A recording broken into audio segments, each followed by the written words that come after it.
Šta je? Ok, kad od gore, Šta je, koja je pozicija? kad stoji i ubacim nogu ovdje, šta treba branim kao kontra? Stavim nogu ovdje, između, da, još stoji. Tako stoje. Šta bi ja ne bi mogu branim? Gore si tu, ti se ležiti stavi tako. Da. Ti ubaci koleno unutra, idem na stranu. Evo, single leg. Znači ideš na stranu, bitan detalj da se okrenem, grudi da okrenemo od ovog kolena. Kad kolen uđe u mene, kad ga gura, kad je buš, tako gure, idem na stranu, vidiš? Tako mogu radim i ovaj. Unapred i polako idem. Znači tvoj odvrno mora bude tvoj napad. Evo probam.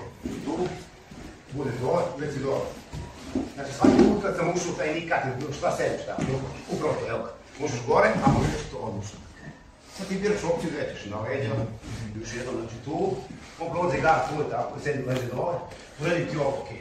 Uđe, upravo, bravo, viš kako te gore, evo, ide, upravo. Meni, viš kako već radiš, tako je, bez problema imam, znači ti tvoja odbrana je nova.